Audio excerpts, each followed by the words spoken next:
It's the grandson of Right Thought. Welcome to the School of Marvelous Light.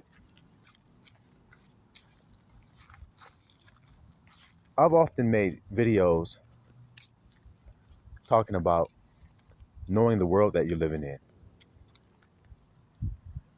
And the reason why I've made videos on this topic, and not just a video, but videos on this topic, and another reason why I'm making this video, is because most people have no idea of the world that they live in.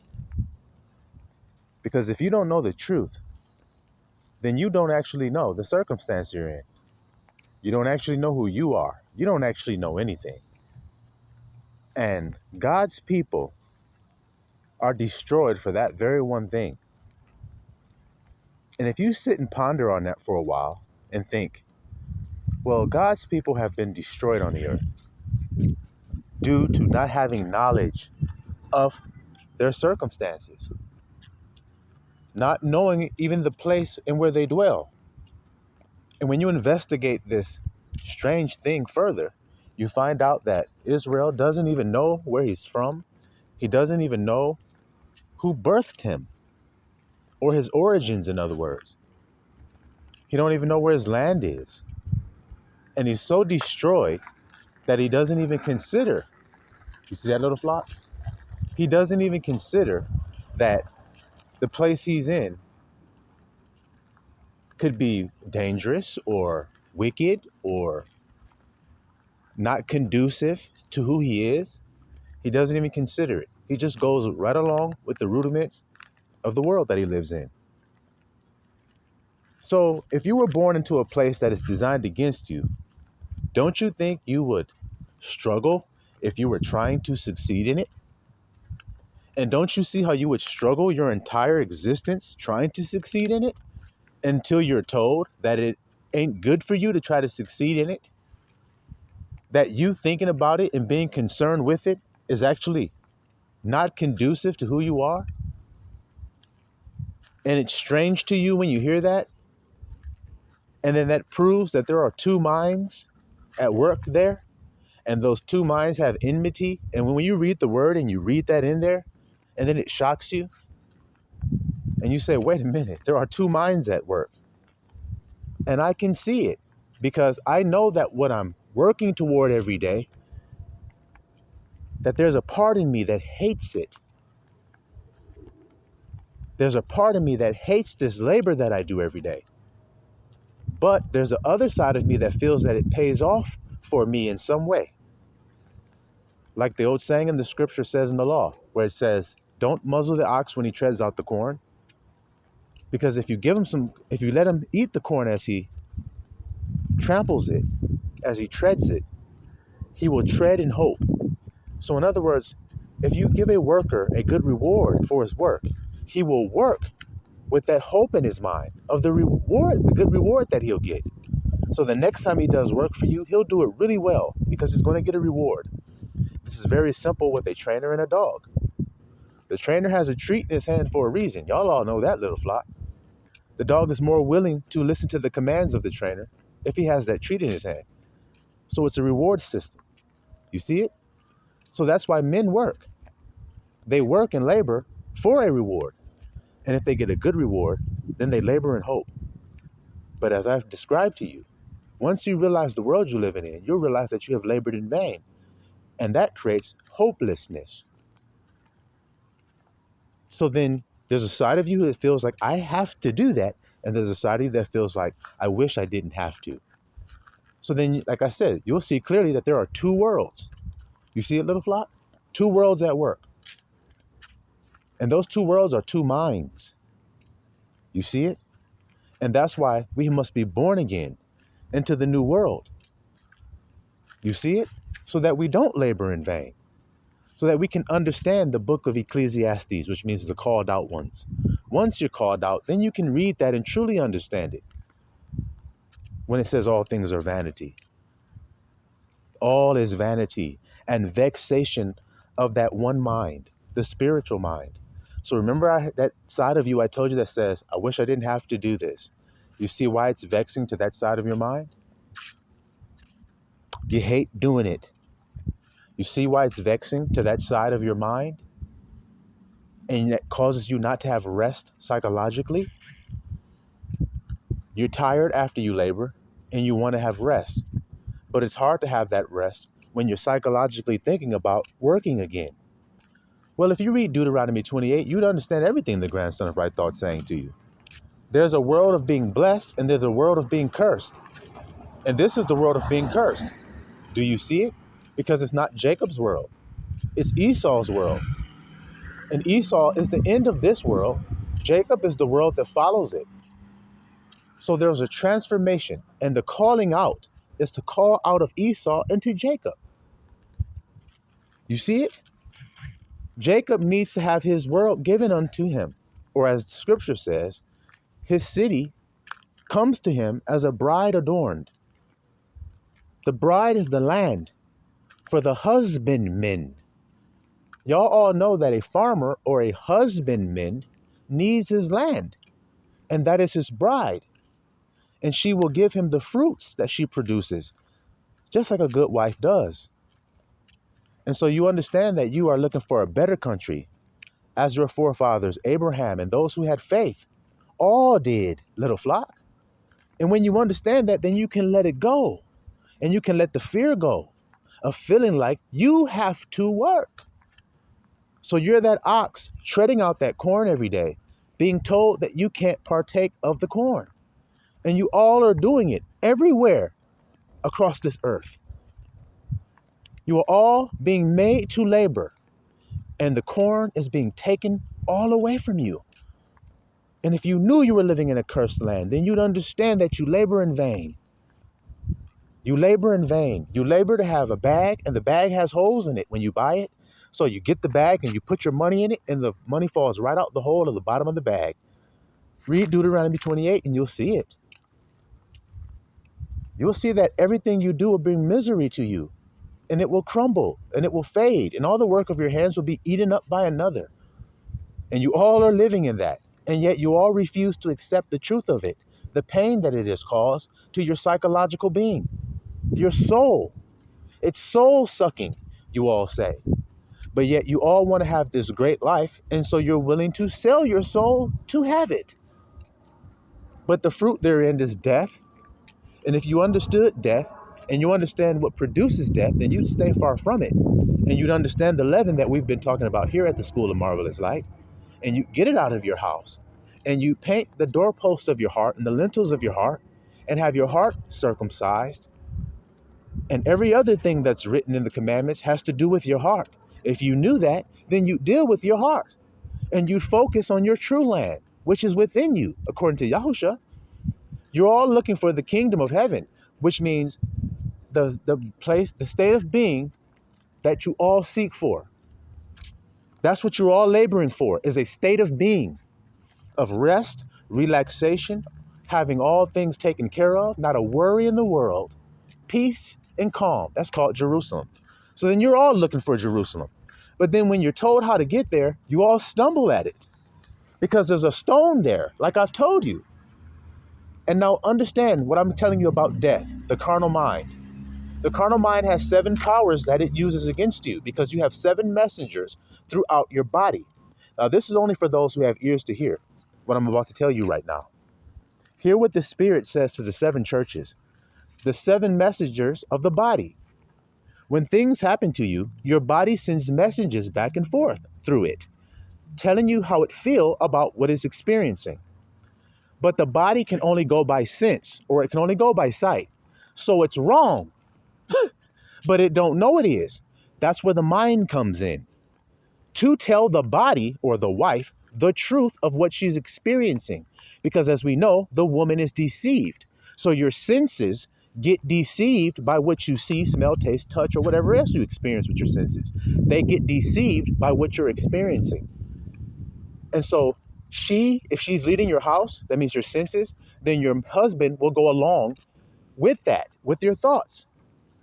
And that's a Jezebel Ahab house. You see it?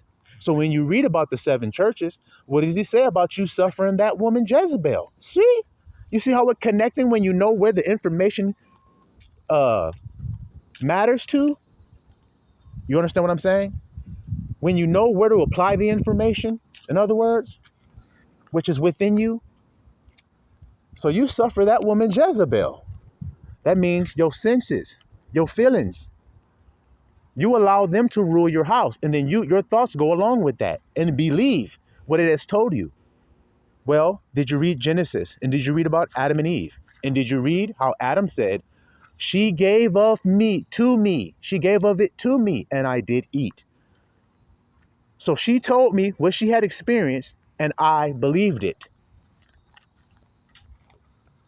So as a man thinketh, so is he. Not how he feel. You have to think feelingly. They go together.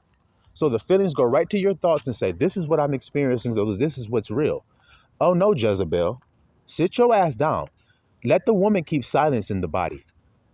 Let the spirit hear what let the spirit speak to the church. Let the woman remain silent. See that there, little flockulators? So your feelings don't need to be running your house.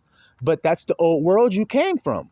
That's all you knew how to do, was to go and react and respond based off of your senses.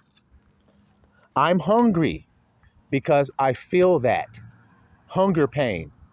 Okay, I am is God's name. Does God get hungry? And that person will say no. You see how we're for two different worlds? How you didn't even know God's name was I am when you talked like that? How you didn't know you took God's name in vain when you did that? That's what I mean. So that means you're living in a whole totally different world of blasphemy, of sin. See? And you need to be delivered out of it. That's what we're doing here at the School of Marvelous Light. Telling you the truth of the world that you live in. The vainness of everything that you do in it, which is why it dissatisfies you. That's why it's evil. It's evil because it keeps you away from the state of God. Jerusalem is God's chosen city. Why do you think that? Out of all the cities, he has chosen Zion. Why? What is the city? What does the name of that city mean? The city of peace. So he's looking for somewhere he can reside, as you guys have figured that out, I'm sure, by reading the Bible. The Son of Man hath not where to lay his head. He's looking for somewhere to rest because that's what everybody's looking to do. And he chose Jerusalem, the city of peace. That's what it means.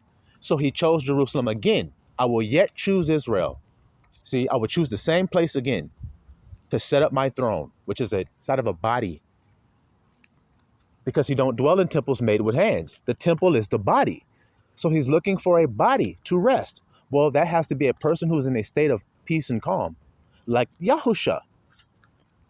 That's why he said, if you have seen me, you have seen the Father. And they didn't believe him. They didn't understand him because they were still part of the old world of outward appearance. You have a fanciful idea of what God is. If you see something that doesn't look like what your idea is, then you don't think it's God. That's because you don't know God at all. That's what Yahusha told them. That's what he told them. And he came to tell you that the kingdom of heaven is at hand. That's what the grandson's telling you all. There's another world. There's another option for you all. There's another option. And I'm sure to all of you, when you hear that, being Israelites that were in Egypt, so to speak, comparing it to today's time, I mean, you are the Israelites that are in Egypt working all hard. When somebody comes and tells you, you know, you don't have to do that. I understand why you don't think that that's true. I understand. Because you only go by sight. And you also do it by the work of your hands. That's also part of the old world. See, the new world doesn't go that way. That's why it's strange when I tell it to you. And that's why you don't believe me when I tell it to you. Because you only trust in the work of your hands. My question is, why do you trust in something that's fallible?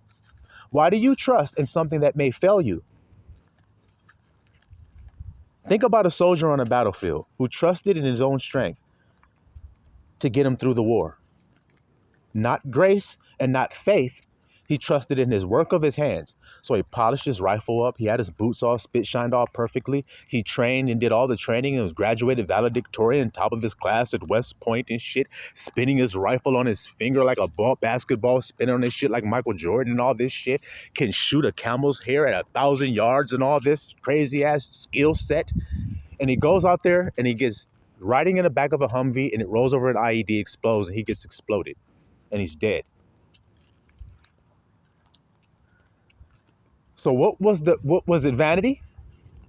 All the medals, all the training, all of the spit shine boots, did it matter or was it vain? You tell me. It doesn't work. So then why do you guys labor in vain? I don't say you do, so don't get offended just because you hear me say that. God says you all do. They who labor, labor in vain. So then why do you think it's strange if I tell you that you labor and you wasting your time doing it? The only reason to do any labor is love. Every labor you do should be a labor of love. And when people read the Bible and they read, do everything as if you're doing it for God, or do everything as though you're doing it for Christ, the scripture says. People don't understand that means to do it lovingly. They think that means to do it till it looks perfect to the eye. That's not what it means. That's what got Cain and Abel messed up. Man does this. I'm going to give you an example and then it'll come clear what I'm saying. There are two armies in the middle of a field. You're up on a mountain looking. There are two armies facing each other. One has 300 men. The other army has 1,000,000 men. Which one do you think will win? And you're not even going to hesitate. You're going to say the 1,000,000-man army is going to win. There's only 300 of the other guys. They'll be slaughtered quickly, surrounded, destroyed easily. Abba doesn't do it that way. Now read God's word and see if he uses a few. See if he will even take the numbers of the smaller group and make it even smaller. See if he did that before. And then when you see that he does, and you see he does that all the time, and then he tells you he don't judge like man, you start to get an idea of the new world. Okay, stop caring how it looked, because I keep seeing God keep smashing that idea. Well, let's see. Goliath was another one. See, it's not like he took a big, strong, strapping Israelite with muscles rippling all over the place, veins coming all out of his neck, looking like Broly and shit, with his eyes all rolled up in his head. He didn't take a man like that to kill Goliath. Did he? This is what I'm trying to get you guys to understand. Why does God keep doing that? Because he doesn't judge outward appearance. Yahusha said that as well. So then why do we still do it? Why do you let it affect you if he does not judge by it? If God doesn't use it to judge, then it must not be important. Look how easy that is to understand when you're in the new world. And look how that is what consists you. That thought, knowing that it's not real. So then that makes you stay in a state of calm. Matter of fact, the true word is it makes you stay in Jerusalem, which is where God is chosen, his place to rest. So if you want to know where God is, he's in the peace and calm state of being, which is within you. Now, where did Yahusha say the kingdom of heaven was?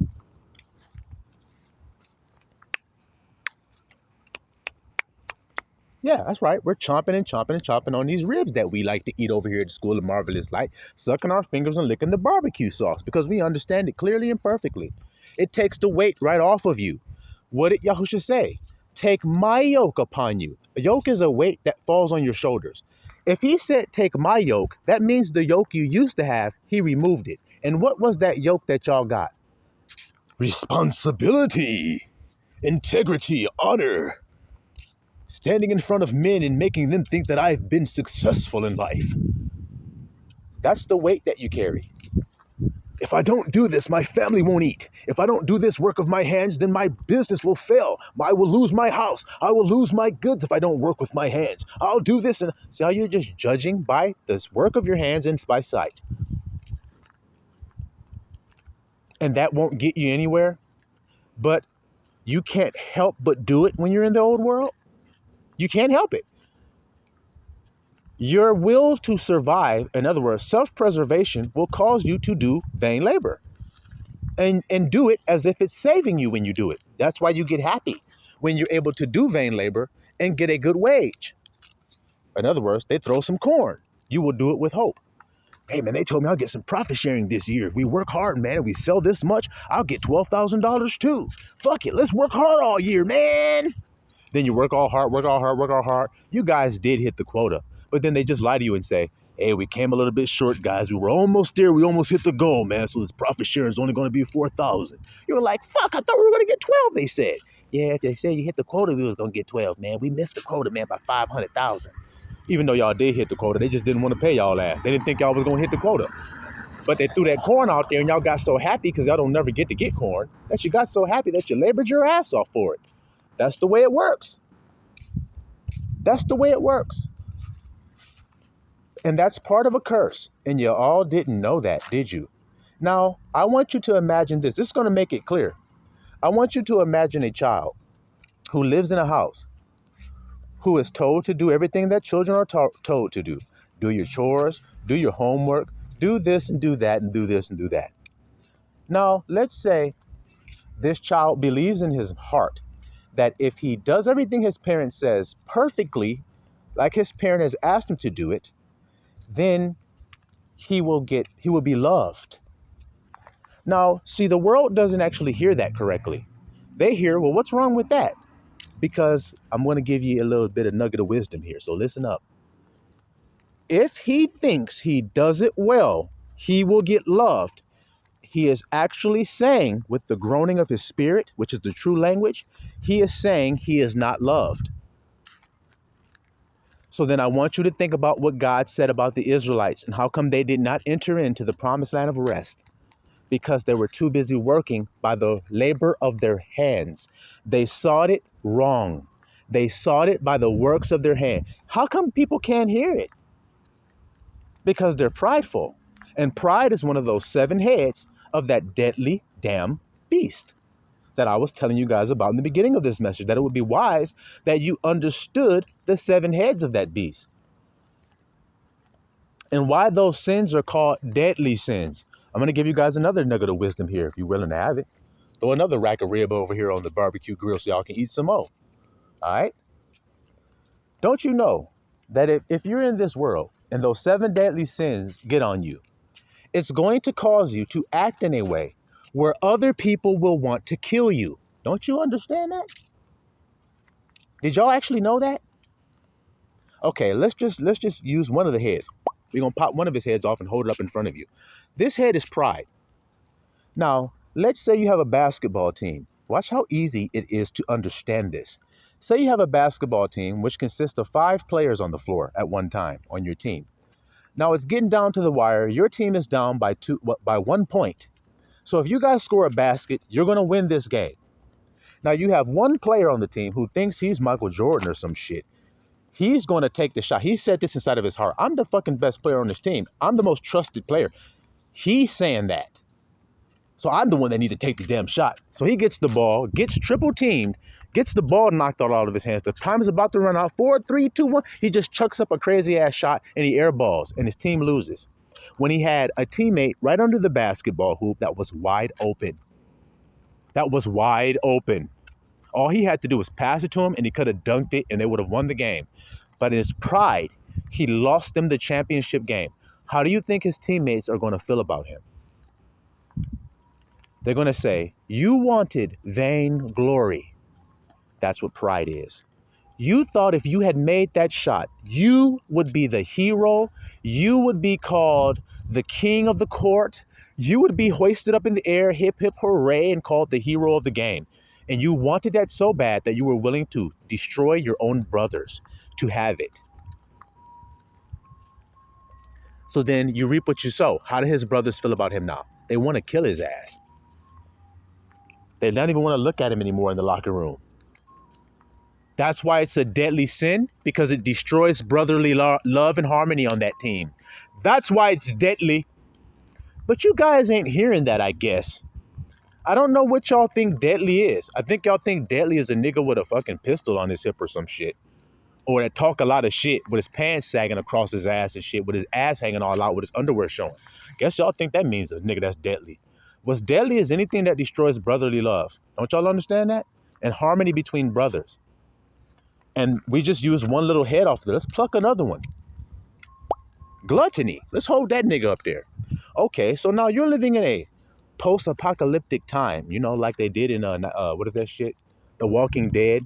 You're living in that time. So you got a group of 5 guys with you, and y'all are helping each other to survive as a group. So you guys are starving, you have no food. You stumble upon a cache of food, a couple of cans of food and some Twinkies and shit or something. Y'all stumble upon it. Now it's 5 of y'all. So y'all have 2 cans of beans and 2 Twinkies. So while you guys put the food down there and you guys are sitting there trying to think about how y'all going to break this up and make it even. One of the guys just reaches out there and just grabs it all and just eats it all right there. You say, well, let's make a fire so we can cook these beans in this can. You go out there, you go collect the wood. And when you come back, he's already cracked the beans open and ate them all and the Twinkies. What do you guys feel like doing to him? Beating his ass and killing him? Yeah. Because how selfish and self-centered could you have been? So let's see. Would that guy be considered selfish that ate all the food? You guys would say, yeah. What did the grandson tell you was the mark of the beast? Selfishness. Did that beast in him, that with that 7 head, make him act the way that he did? And one of those heads is gluttony. Now, what does the scripture say about love? Love seeketh not its own. So then you see how it's the opposite of love and it hinders brotherly love? That's all that is hindering. And don't you see how everybody in the world is hindering that teaching from coming out, that we love one another? They hate that teaching. They will even say love and then try to still be an asshole and still be mean about what love is. Guys, why are you so hard-hearted? Why do y'all think any rudiment you do can prove love to God? When did it take anything that you do to be loved? That's because that's how y'all treat your children then. If that's what you think, because you are what you think. I love my children regardless of what they do and how good they do it. How do you love yours? Now watch when the answer comes. Watch when it comes. So then how come you can't understand it with God? God often uses our relationship with our children to illustrate his relationship with us. And he says, if you being evil know how to give good gifts to your children, what about me? Who is love? Infinite love. I don't know how to give you guys good gifts and take care of you. Why do you have so little faith? That's what he says. See, why don't you believe I love you, son? Because I didn't do it that good. What does that have to do with my love for you? Wouldn't you tell your son that? Or am I the only one that will love my children this way? Because I do. My oldest daughter was being told by her mother that she had to be successful. And so she had to work hard and do well and be diligent about her work. And my words to my daughter was to be happy on the inside. That's what I want for you. I told her, I don't care how good you do in school. I said, that doesn't mean don't do it well, because you can do it well. So then do it. But whether you do it well or not does not determine whether I love you or not. Whether I'm kind to you today or not, my daughter. I'm going to be kind to you today, regardless of whether you got an A or an F. An A or an F has nothing to do with that baby I held in my hands before she had did any homework. I loved you then. So I didn't start loving you when you figured out you could do some work. I didn't start loving you then. I already did before you could work. Y'all don't love y'all children that way. Well, if you say that you do, then how come that you must think you're better than God? Because y'all don't accept that God loves you that way. Y'all are too concerned about men.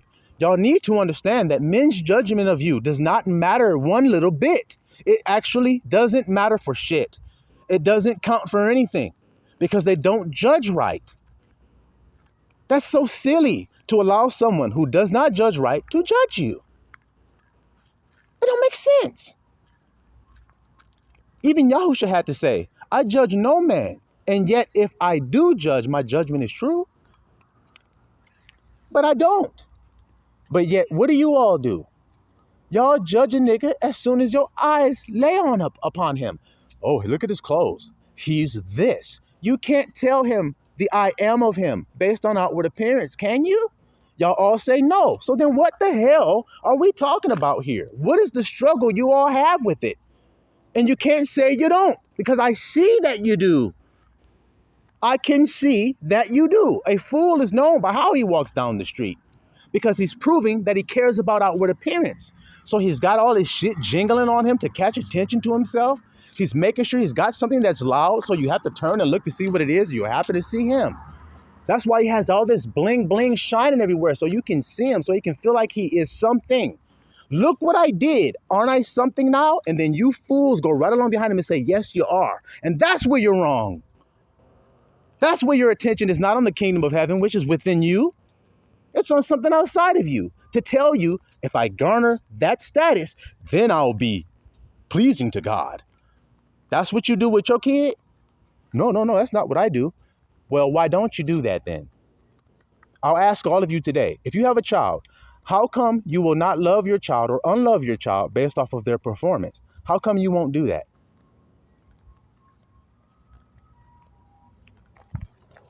Because it's not love to do that. So is God love?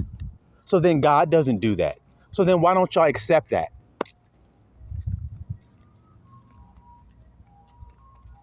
Because you doth not know. That's why. That's why. That's why I don't like to tell people the answer to a question. I like to ask people questions that cause them to answer it. So then they can't harbor any ill feelings toward me for the answer that comes out their mouth. You said it. That's what Yahusha does. That's why that's what I do. I told you guys in the other video I did it. So I'm not making it up. I do what I see Yahusha do. Yahusha will lead you to the answer and cause you to say it. And then when you say it, he's going to say, you said it. Not me. You did. And that's the beauty of being in the elevated state of being, which is Zion. Once you're there, then you're higher than everybody else. They have to come up to your level. It's that simple. They have to come up there. And if they can't come up there, there's a reason. They stumble at something. Because the stumbling stone doesn't hit you until you reach the pinnacle, the point of Zion. Right when you get there, about to get to Zion, you trip on that stone there, because that's where the stone is. It's in Zion. And it's a stumbling stone, a rock of offense that I discussed to you all yesterday. And it's forgiveness. It's judging correctly. If a person knew the truth, like I'm telling you today, then they would be very careful of how they treated their neighbor. And that's just a simple fact. That is how you know who God has selected and sealed. You guys think it's something else. That's why I don't tell people to do nothing else. Neither did Yahusha. He told people to love one another. That was the commandment that he gave them. I give you a new. And if your sergeant had you as a soldier standing there in front of him, he was giving you some orders, and he said, I'm about to give you a new order, your ears wouldn't perk up to receive it with great clarity. That's what you're all are telling me. It wouldn't perk up and say, hold on, wait a minute. Let me make sure I pay attention to this, because mine did. Love. Okay. Alrighty then. So don't work any ill to my neighbor. That's my labor. That's the work that Solomon said is not vain. Fearing what Abba told me and keeping his commandment. The fear is when I said, your ears perk up when he said he's going to give you a new commandment. When your superior officer speaks to you, or somebody of a higher rank in the military speaks to you, you're at attention, paying attention so that you don't screw up. You get it, and you get it clear because he's ranked higher than you. Well, that's what it is with Yahusha. I gave you a new commandment. We stood at attention and listened to it. Okay, I heard it. So don't work any ill. That's my job. Now, how many laborers spend all day doing that? He told you, few. They're too busy trying to fill their stomach to care about their brother. I'll care about him when I'm good. That's the way the old world works. Hey, you can't save your neighbor and get his parachute on unless you have yours on there first, buddy. I know. You guys think self-preservation is the way it works in the old world. That's why y'all have security systems. That's why y'all have gates with locks. That's why y'all have safes with certain combinations on that shit and all kind of encryption put on that shit so nobody can hack it and get into it. That's why y'all have to have all of these level of securities and clearances and top secret this and G14 classified that. That's why y'all do all of that. In the kingdom, we don't even have gates with locks on it. We don't need it. So we don't have it. My brother has to keep the commandment. I know that. So I leave my house open. And I walk outside and go walk and do what I want to do. And when I'm done doing that, even if it's going to get a lollipop, I'm going to come back with my Tootsie Roll Pop, twirl it on my tongue, right back to my open door and go back in my house and walk in and sit on my couch. And my neighbor happens to be in my kitchen making lunch for us. He just walked in and said, "Yeah, I'll go ahead and make some food over here. With my brother, we'll eat when he comes back from his walk." I ain't concerned about him doing no ill to me because he can't live there if he does. I know it. So then that's the true world I live in. People was always so scared about being betrayed. Yahushua wasn't scared about it. He said, whatever you about to go and do it quickly. We ain't got time to waste. Get this shit over with. I don't want to drink the cup as it is. Since I got to, go ahead and do it. But y'all don't hear that though. Y'all sitting around here, oh, I got to make sure nobody's going to get over on me.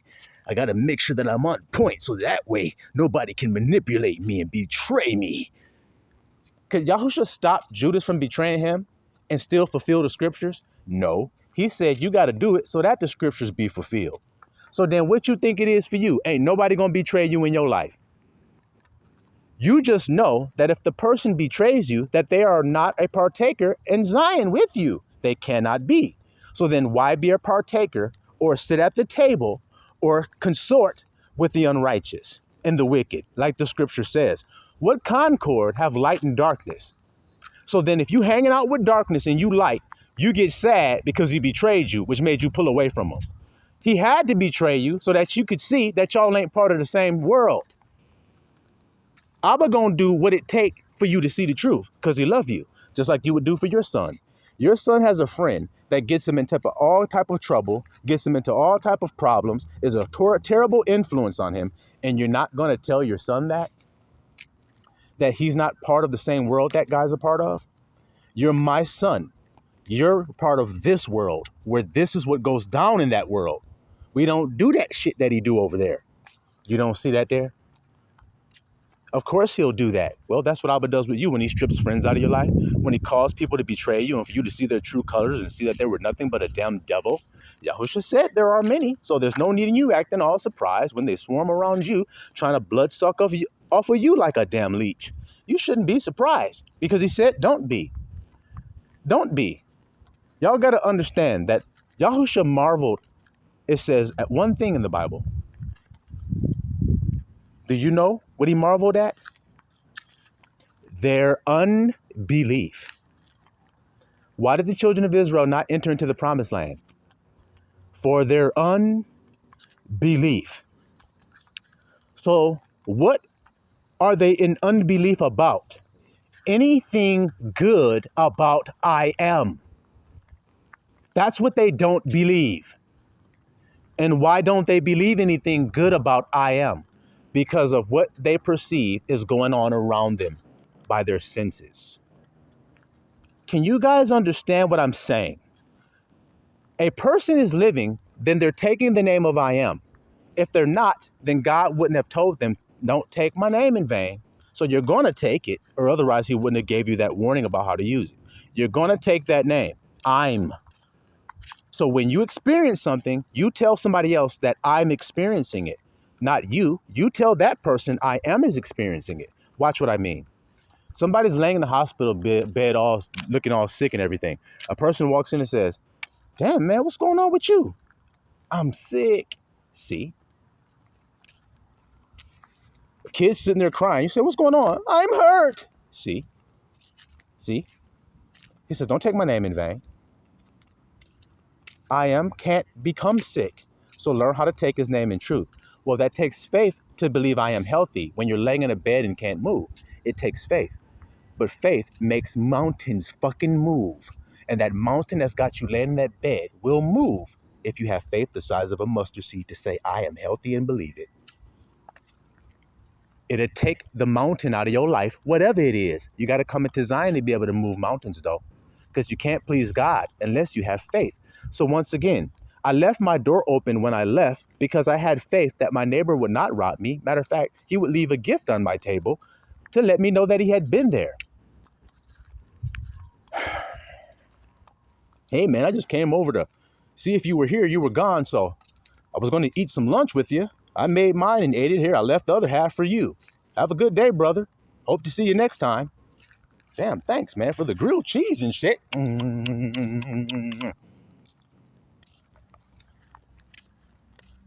It's faith, love, and hope. That's what you're carrying. But the greatest thing you carrying is love, because them three gonna remain. So that's what you live on.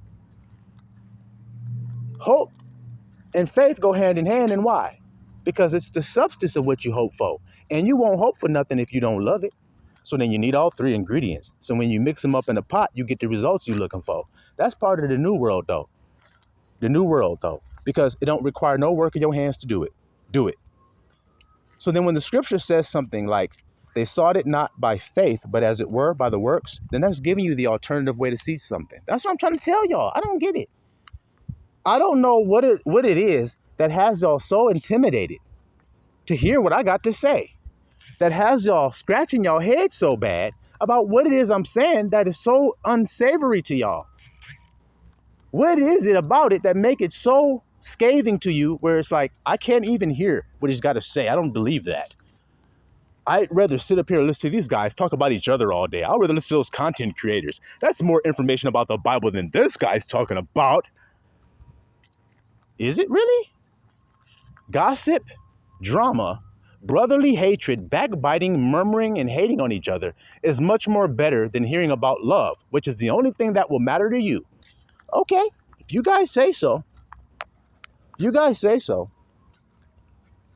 Well, like I said, once you go through that list of those 7 deadly sins I was talking about earlier in this video, then you'll see that the result it brings up in a person is nothing but death. Every one of them will do it. We said gluttony. We used that one. We found out, yep, it make your boys want to kill you when you eat up all the food for yourself and you don't share. So then God is showing through that simple principle that if you share, then your brother will love you for your fairness and your equity. He'll honor you for it. And it also, seeing a man's fairness makes other men inspired to be fair. So then we see that it's good. Why don't y'all do the good thing? Because it's you think you're taking away from yourself. You're stealing from yourself when you don't give. And y'all don't understand it. How come it don't say God loves a cheerful taker? But the Bible does say he loves a cheerful giver. Why? Because it's a demonstration of care for your brother and not only for yourself. That's why. A brother eating the top of the line food sees a brother he says he cares about eating pig slop practically, and he won't drop himself off of that top level to eat medium grade food so his brother can come up and eat medium grade food at least with him. He won't even do that. And that's the problem. Why won't you? Why? Because it's always about you. And if you think that you can be like that and God will accept you into Zion, then you're fooling yourself, aren't you? Do you think you're not fooling yourself by being that way? Selfishness will get you in the kingdom. That's what you believe? Well, no, it won't. So why do you allow anybody to talk to you that allows selfishness to be in your house? Why do you say you listen to a pastor, a preacher, a teacher, a motivational speaker, anybody? Why are you listening to anybody if they are allowing you to stay selfish? If they are allowing you to stay petty and drama-filled and backbiting and hating? Why would you listen to them they're talking to you about God if they allow that? Oh, well, because it's fun, grandson. I know, everything to the senses seems to be fun. That's why y'all love doing it. That's why kids love to do fun stuff. Now, my question to you all is, as the parent, do you always let them do fun stuff?